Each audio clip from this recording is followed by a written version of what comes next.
Wahai Rasulullah, kalau ada satu umatmu yang membaca sholawat karena cintanya kepadamu, karena rindunya kepadamu, maka aku akan bersujud kepada Allah dan aku tidak akan pernah mengangkat kepalaku kalau orang yang membaca sholawat tersebut belum dimaafkan oleh Allah. Allahul Kafi, Rabbunal Kafi, Qasadanal Kafi, Wajadanal Kafi, Likulil Kafi, Kafanal Kafi, Wa ni'mal Kafi, Alhamdulillah. Assalamualaikum warahmatullahi wabarakatuh.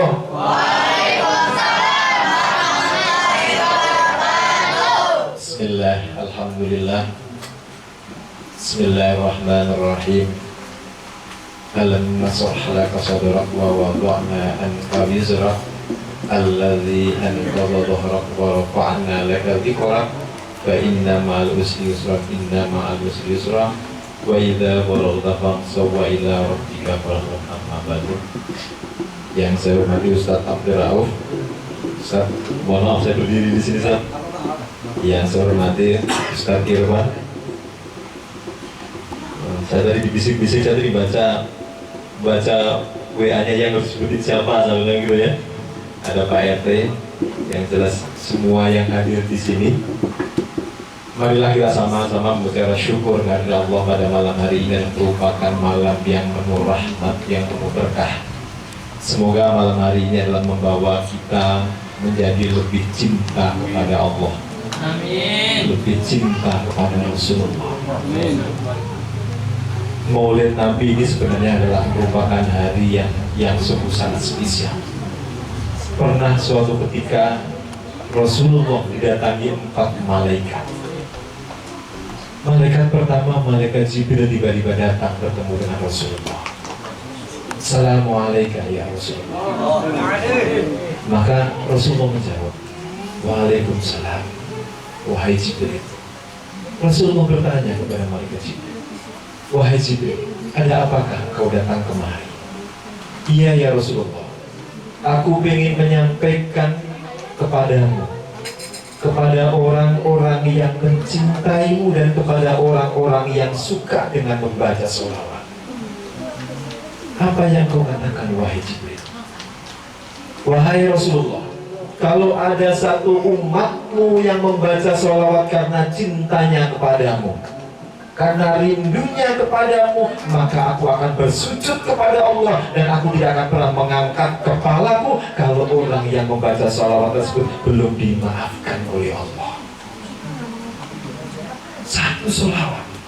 Makanya dalam surat Al-Ahzab disebutkan innallaha wa malaikatahu yusholluna 'alan nabi ya ayyuhalladzina amanu shallu 'alaihi wa sallimu taslima. Sesungguhnya Allah itu bersolawat. Kenapa disebut Allah dengan bersolawat? Rasulullah adalah hamba, seorang Rasul yang sangat mulia. Kenapa disebut dengan Allah bersolawat di dalam surat Al-Ahzab ini? Itu karena bagi siapapun kalau orang-orang yang bersolawat, maka Allah akan menggantinya dengan rahmatnya. Wa malaikatahu yusholluna 'alan nabi. Kalau malaikat yang bersolawat, maka Allah malaikat akan memintakan maaf bagi orang-orang yang membaca solawat. Jadi ada dalam asbabun nuzulnya dalam ayat 56 surat Al-Ahzab ini. Maka kemudian malaikat Jibril menyampaikan kepada Rasulullah kembali, ya Rasulullah, sungguh bagi umatmu yang cinta kepadamu dan mereka bersolawat karena rindunya kepadamu ya Rasulullah, aku tidak akan pernah mengangkat kepalaku sebelum orang yang berbaca solawat dimaafkan dosanya. Padahal solawat yang tidak susah ya. Allahumma sholli ala sayyidina Muhammad wa ala ali sayyidina Muhammad. Allah memberikan rahmat kepada orang yang baca solawat. Maka kemudian malaikat Mikail datang kepada Rasulullah. Assalamualaikum ya Rasulullah. Maka kemudian Rasulullah bertanya kepada malaikat Mikail, wahai Mikail, apakah yang kau sampaikan kepada? Ada berita apakah? Maka kemudian malaikat Mikail langsung menyampaikan kepada Rasulullah, ya Rasulullah, kalau ada umatmu yang karena cinta dan rindunya kepadamu mereka membaca sholawat 10 sholawat, aku akan membawakan payung ketika mereka di alam mahsyar. Alam mahsyar itu panasnya sangat luar biasa. Maka dalam hadis dulu Nasihin dijelaskan, ada seorang wanita yang sangat soleh. Kemudian mereka menemui Rasulullah SAW. Ya Rasulullah, orang tuaku sudah lama meninggal, ibuku sudah meninggal lama, bapakku juga sudah meninggal lama. Aku pengen tahu ya Rasulullah, bagaimana keadaan bapak ibuku di alam kubur, katanya. Di dalam kitab Durratun Nasihin dijelaskan. Maka kemudian anak pemuda ini menyampaikan kepada Rasulullah, wahai anak muda, wahai anakku, kata Rasulullah, kenapa tanganmu terbakar seperti itu, wahai anakku? Maka anak ini menyampaikan, ya Rasulullah, aku bermimpi seolah-olah pada waktu itu adalah hari kiamat, seolah-olah itu adalah mahsyar. Kemudian tanganku ini ya Rasulullah terbakar karena panasnya hari kiamat. Maka lalu anak muda ini bertanya kepada Rasulullah, dan bercerita anak muda ini, ya Rasulullah, sesungguhnya aku telah bertemu dengan malaikat. Kenapa aku bisa yakin bahwa aku telah bertemu dengan malaikat, kata Rasulullah? Iya ya Rasulullah, karena begitu aku kebingungan, aku mundar-mandir, maka malaikat ini bertanya, wahai manusia, kenapa aku mundar-mandir dan kelihatan bingung seperti ini? Maka aku yakin ya Rasulullah, kau itu adalah malaikat. Kemudian aku bertanya ya Rasulullah kepada malaikat itu, wahai malaikat, tunjukkanlah di mana ibuku sekarang ini. Maka kemudian malaikat itu langsung memberitahukan kepada aku, wahai Rasulullah, langsung malaikat memberitahukan, engkau jalanlah ke sana. Kalau nanti kemudian kalian menemukan namanya istana api atau istana neraka, maka ada tulisannya, wa amma man khaffat mawazinuhu wa ummuhu hawiyah wa ma adraka ma hiya narun hamiyah. Maka ucapkanlah salam. Kalau nanti ibu mengucapkan salam itu, berarti ibumu ada di neraka itu. Kalau ayahmu kemudian mengucapkan salam, maka ayahmu menjawab salamnya, maka ayahmu ada di neraka itu. Kalau kemudian ayah dan ibumu tidak menjawab salam dua-duanya, maka alhamdulillah berarti orang tuamu tidak ada di neraka. Maka aku kemudian berjalan ya Rasulullah. Kemudian begitu berjalan, kemudian ada istana. Walaupun neraka juga istana namanya, tapi namanya istana api. Bahkan dalam riwayat itu hadis dijelaskan, apinya itu api kalau sangat panas, bahkan sudah dibakar 1000 tahun, itu warnanya menjadi merah. Karena saking lama kemudian dibakar 1000 tahun kemudian, maka api neraka menjadi putih. Maka dibakar lagi 1000 tahun, maka api neraka menjadi hitam pekat, sangat pekat. Saking panasnya, dan andai kata satu baju api neraka ini di atas ditaruh di dunia ini, maka hancurlah seluruh gurun dan isi dunia ini. Saking panas. Maka kemudian begitu anak ini melihat istana itu, lalu mengucapkan, ada tulisannya di dalam pintunya, wa amma man khaffat mawazinuhu wa ummuhu hawiyah wa ma adraka ma hiya narun hamiyah. Maka langsung anak ini mengucapkan salam kepada ayahnya, assalamualaikum wahai ayahku warahmatullahi wabarakatuh.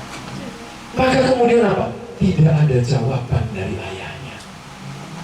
Kemudian anak muda ini bersalam kembali kepada orang tuanya, assalamualaikum wahai ayahku warahmatullahi wabarakatuh. Ternyata apa? Salam yang kedua pun tidak dijawab. Kemudian anak muda ini masih penasaran, sesungguhnya di manakah ayahku? Maka kemudian mereka menyampaikan salam yang ketiga, Assalamualaikum wahai ayahku warahmatullahi wabarakatuh. Ternyata di situ ayahnya tidak ada jawaban. Maka senanglah anak muda ini. Maka kemudian berganti mereka mengucapkan salam kepada ibunya. Maka ibunya langsung mengucapkan salam.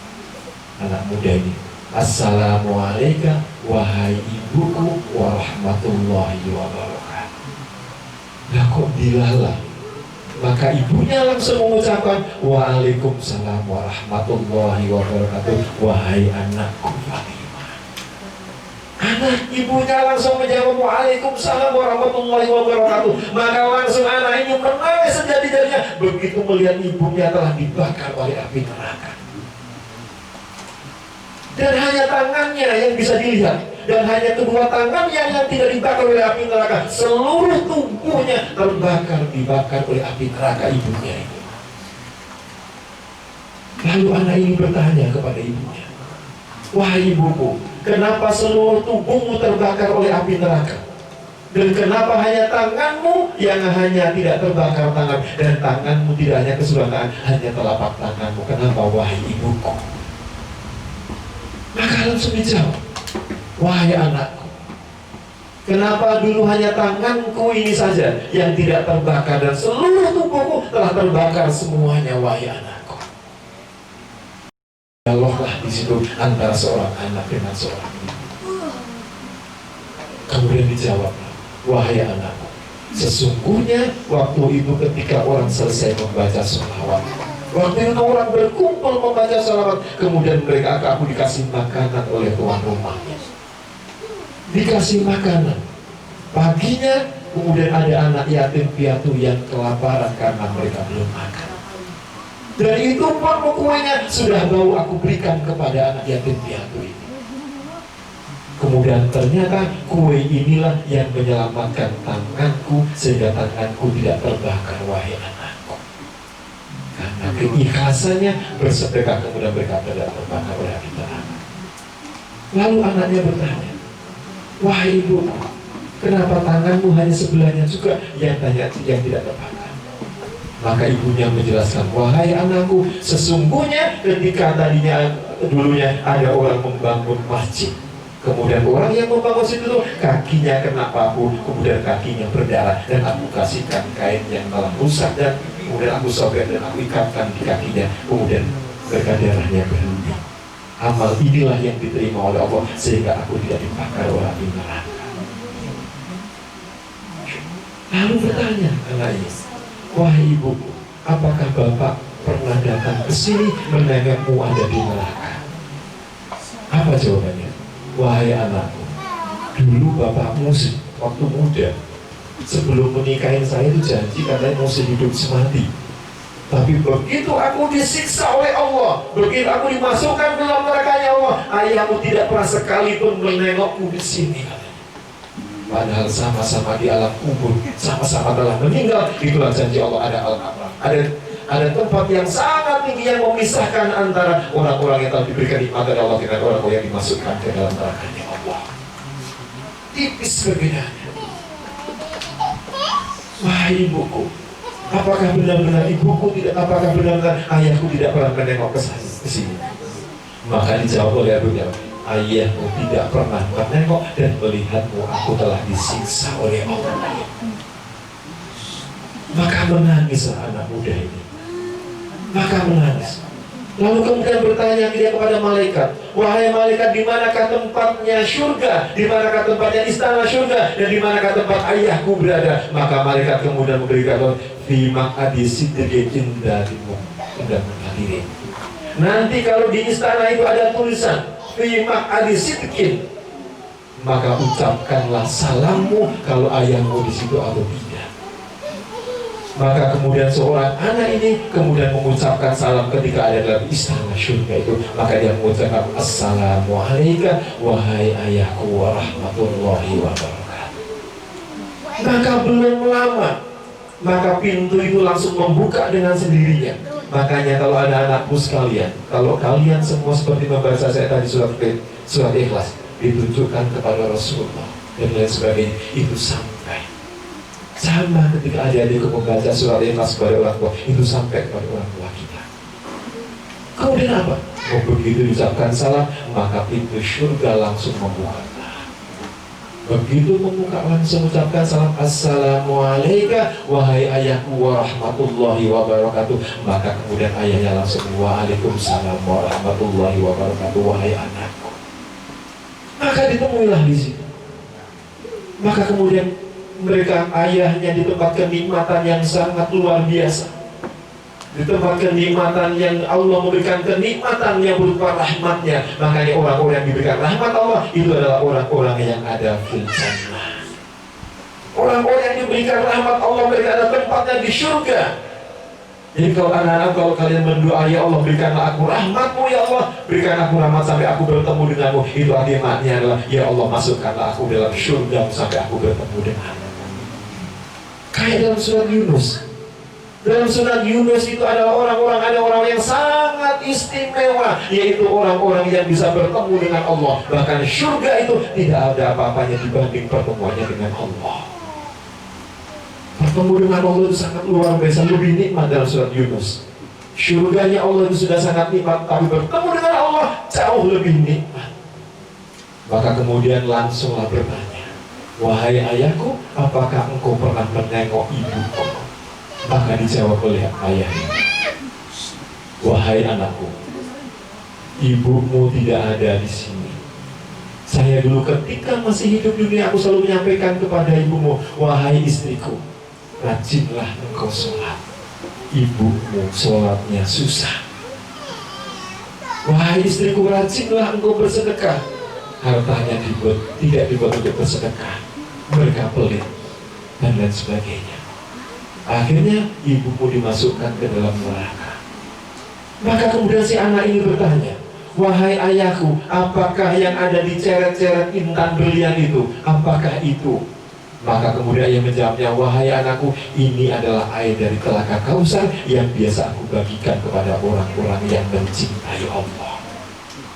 Ini air dari telaga Kausar bagi orang-orang yang selalu mencintai Rasulullah dan orang-orang yang selalu bersolat kepada Rasulullah. Aku selalu membagikan air ini kepada mereka, wahai anakku. Ini adalah air yang biasa aku bagi. Ini adalah air yang biasa aku bagi pada orang-orang yang mencintai Allah, orang-orang yang merindukan Allah, dan orang-orang yang ingin pertemuan dengan Allah dengan penuh rasa cinta. Inilah air yang selalu aku bagi, wahai anakku. Jadi nanti kita di hari kiamat itu nanti akan meminum air dari minum telaga Kausar yang sekali minum tidak akan pernah haus sampai kita bertemu dengan Allah. Maka kemudian dia bertanya, wahai ayahku, kemudian air yang itu air apa?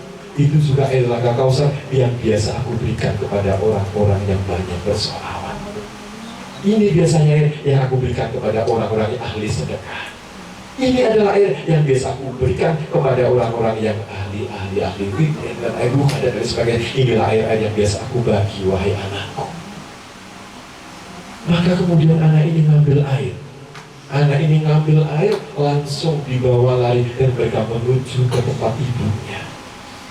Begitu ke tempat ibunya ada di neraka, maka air yang di dalam ceret yang diintan ini kemudian dikucurkan, Pak Ustaz ini. Begitu dikucurkan, maka api neraka itu langsung ada. Begitu padamkannya menjadi rebutan, maka nggak berapa lama api neraka muncul kembali. Maka disinilah kemudian mereka bertanya kepada Rasulullah dan menanyakan kepada Rasulullah, wahai Rasulullah, sungguh ya Rasulullah, aku ingin menggantikan ibuku yang sedang disiksa oleh Allah. Aku ingin menggantikan ibuku yang telah dibakar oleh api neraka oleh Allah. Dan aku ingin menggantikan ibuku seluruh tubuhnya telah hancur terbakar oleh api neraka. Wahai Rasulullah, aku ingin menggantikannya ya Rasulullah. Kira-kira masih ada nggak anakku melihat ibunya disiksa kemudian menggantikan aku aja yang disiksa? Ada nggak? Ada nggak kira-kira? Ibunya disiksa di api neraka atau dipukulin orang kemudian pukulin saya saja? Nggak ada, kecuali kalau anak-anak orang-orang yang soleh. Janji Allah dalam Al-Quran, bagi anak-anak orang yang soleh lah yang mereka bisa membantu anak dan membantu orang tua. Fama lana fi syafi'in walau anna lana karotan fataukunanna minal mu'min. Maka kemudian dia menyampaikan kepada Rasulullah, ya Rasulullah, aku sungguh ingin menggantikan ibuku yang telah disiksa oleh Allah, yang telah dibakar oleh Allah. Aku ingin menggantikannya. Maka Rasulullah langsung menyampaikan, wahai anakku, kemarilah, aku akan syafaati engkau dan aku akan usap tanganmu sehingga tanganmu tidak akan seperti terbakar kembali. Apa jawaban anak yang soleh? Enggak ya Rasulullah, aku sungguh pengen menggantikan ibuku yang sedang dibakar oleh Allah. Aku tidak ingin ya Rasulullah, aku tidak ingin hidup di dunia ini dengan baik ya Allah, ya Rasulullah, tapi aku ingin menggantikan ibuku yang sedang disiksa di api neraka. Maka kemudian Rasulullah langsung menyampaikan kepada anak ini, wahai anak yang soleh, ambillah, julurkanlah tanganmu di api neraka ibumu dan peganglah tanganku. Maka kemudian sambungan tangannya anak yang soleh ini kemudian disambungkan dengan tangan Rasulullah. Kemudian mereka mengambil ibunya yang ada di neraka. Maka kemudian begitu diambil dari neraka, maka ibunya yang sudah diambil, kemudian anak ini tidak terbakar sama sekali di api neraka. Kenapa? Karena ada sambungannya Rasulullah SAW.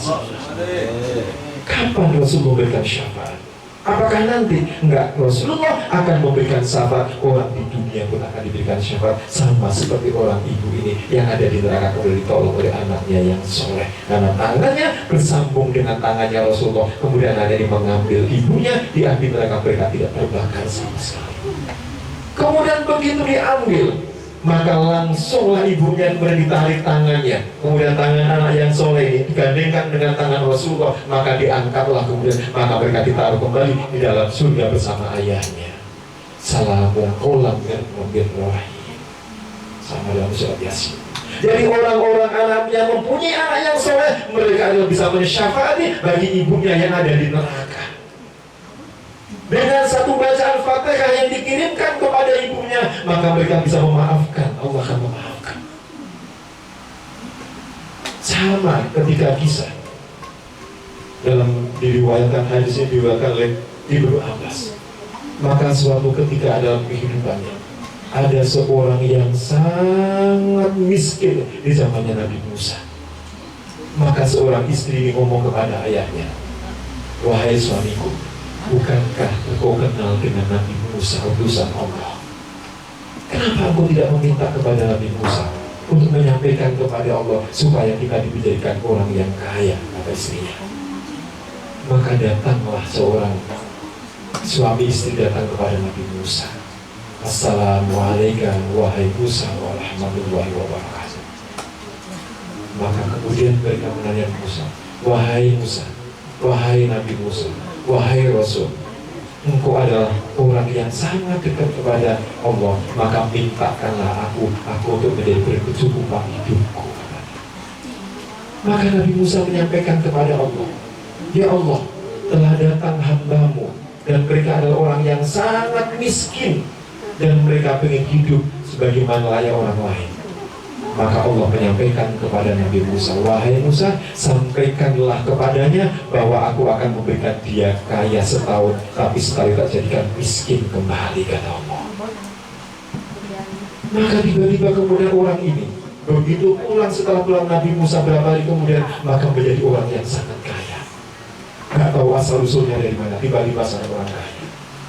Maka kemudian suaminya menyampaikan kepada istrinya, wahai istriku, kita hidup kaya hanya 1 tahun, kata Nabi Musa. Kalau begitu, seluruh apapun uang yang kita punya, kita sedekahkan kepada orang-orang yang tidak punya.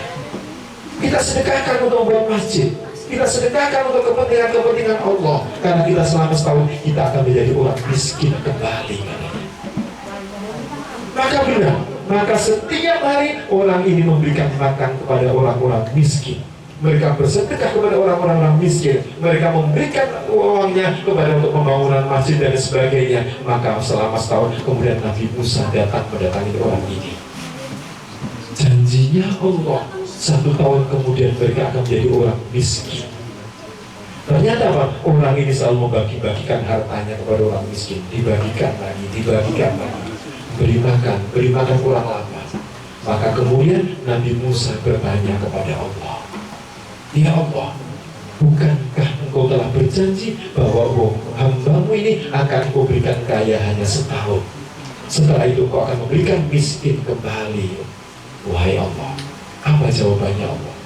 Wahai Musa, aku malu kata Allah, aku malu karena hambaku ini telah membuka rizkinya dan mereka telah membagi-bagikan uang kepada orang-orang miskin. Mereka telah membagikan uang-uangnya untuk kepentingan masjid. Mereka telah membagikan uangnya untuk kepentingan fisabilillah, dan mereka telah membagikan uang-uangnya untuk kepentinganku, agamaku, wahai Musa.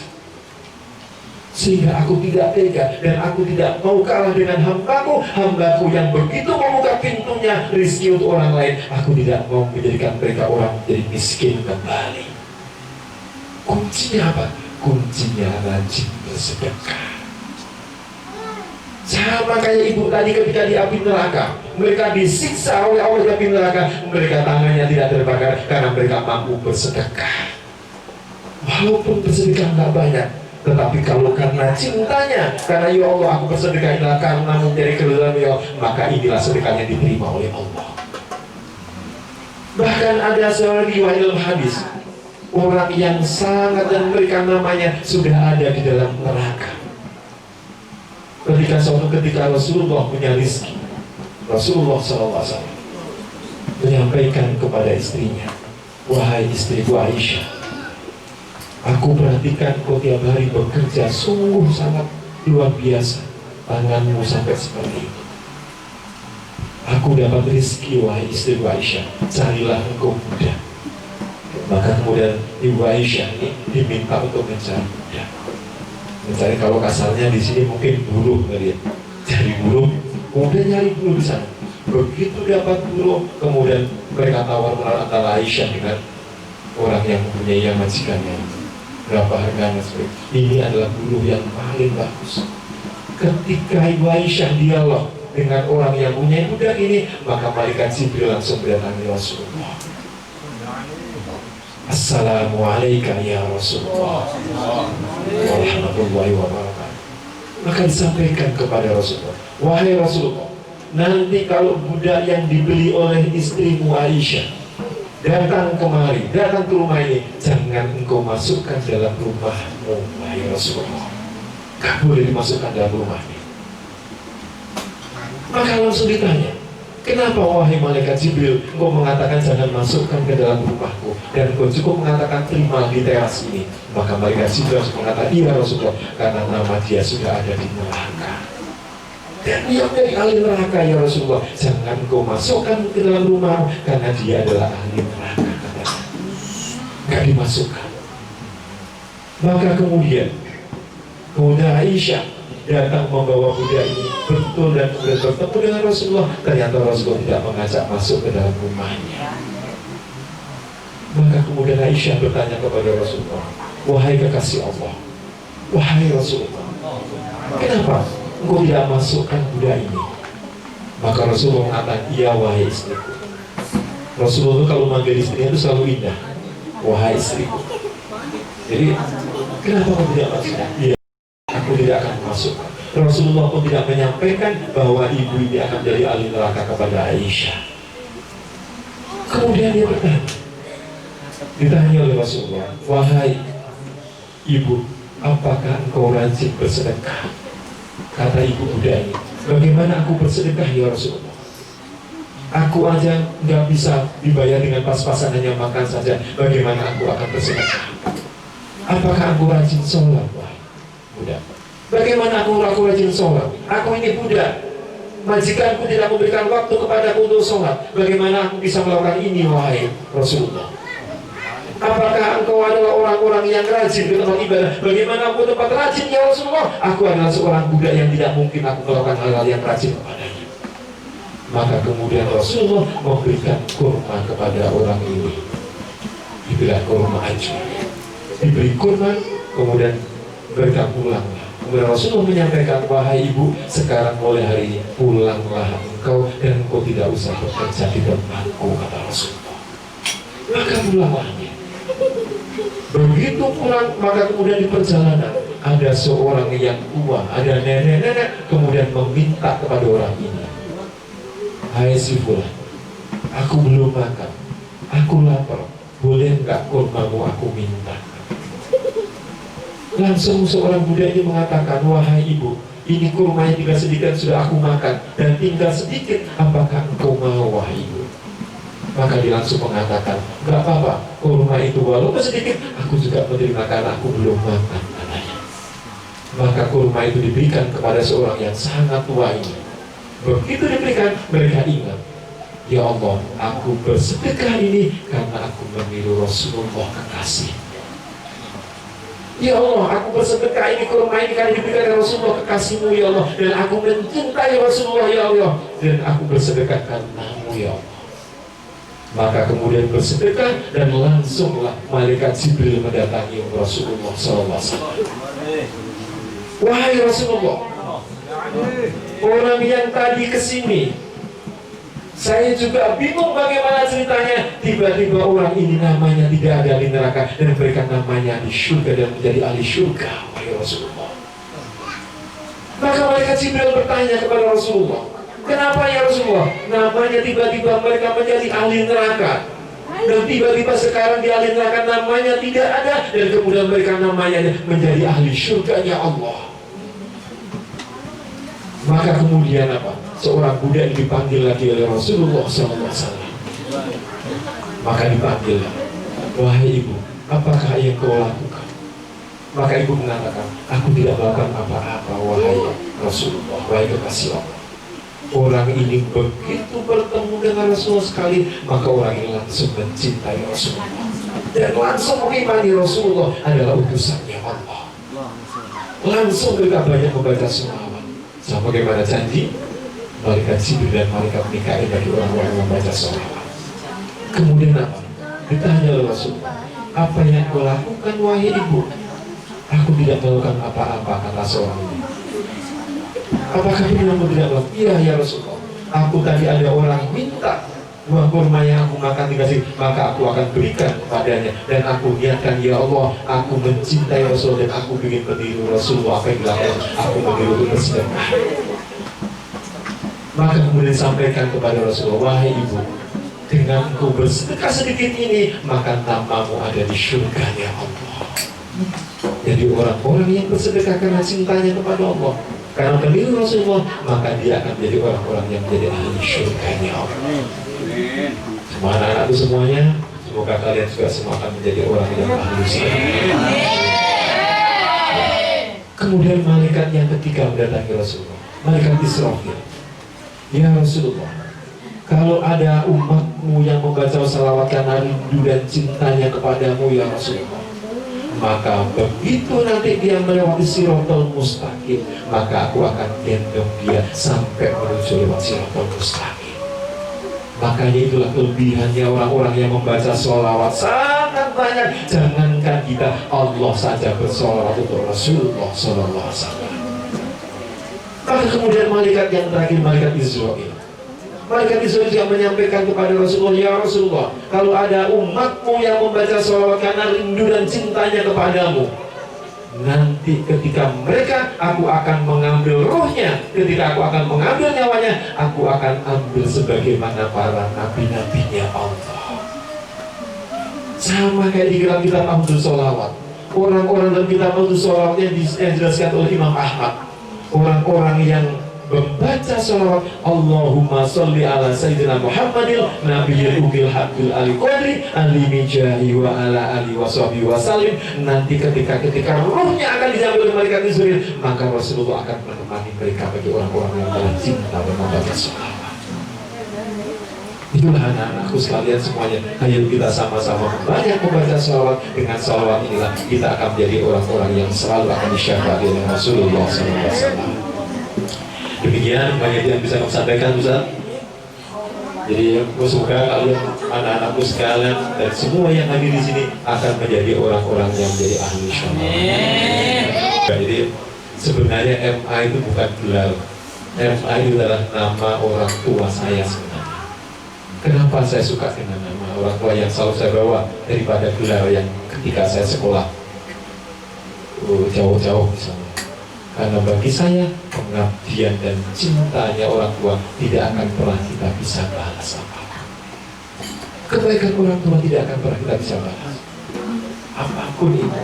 Makanya anak-anakku sekalian, ketika kalian semua yang saya doakan, maka cintai dan hormatilah. Maka sama seperti ketika ada seorang hamba yang soleh meminta kepada Allah, ya Allah, jadikanlah anakku di surga nanti bersama Nabi Musa, ya Allah. Maka doa orang ibu ini tiap malam berdoa, ya Allah, jadikan anakku di surga nanti bersama Nabi Musa. Tiba-tiba Nabi Musa datang ke rumah ini, dan begitu melihat orang tuanya selalu begitu diperhatikan, mulutnya tidak pernah berhenti berbicara untuk bertasbih. Kemudian ditanya oleh Nabi Musa, wahai ibu, aku perhatikan engkau begitu terus-menerus, mulutmu tidak berhenti, apa yang kau lakukan? Maka ibunya ini ngomong kepada Musa, wahai si fulan, karena dia tidak tahu ini adalah Nabi Musa, aku hanya meminta setiap hari, ya Allah, jadikanlah anakku di surga bersama Nabi Musa. Kenapa orang tuanya berdoa ini? Karena kebetulan orang tuanya ini sedang sakit, anaknya ini dengan baik merawat orang tuanya yang sedang sakit. Karena kerinduan orang tua ini, orang tua kemudian meminta kepada Allah, ya Allah, jadikanlah anakku di surga bersama Nabi Musa. Maka kemudian Nabi Musa diperintahkan oleh Allah untuk datang ke rumahnya orang ini. Itulah doanya. Akhirnya apa? Inilah dijawab doa seorang ibu, kemudian seorang anak ini menjadi ahli surga bersama Nabi Musa. Anak-anakku sekalian, wahai orang tuaku dan orang-orang tua semua, maka doakanlah anak-anak kita menjadi orang-orang yang bersama Rasulullah di surga kelak. Amin. Dan semoga kita semuanya menjadi ahli sholawat. Amin. Kita menjadi ahlul baitnya Rasulullah. Kita menjadi ahlul Quran. Kita menjadi ahlullah dan menjadikan ahli-ahli kebaikan bagi yang lainnya. Demikian yang bisa kami sampaikan. Kurang lebihnya saya mohon maaf. Wabillahi taufiq wal hidayah. Assalamualaikum warahmatullahi wabarakatuh.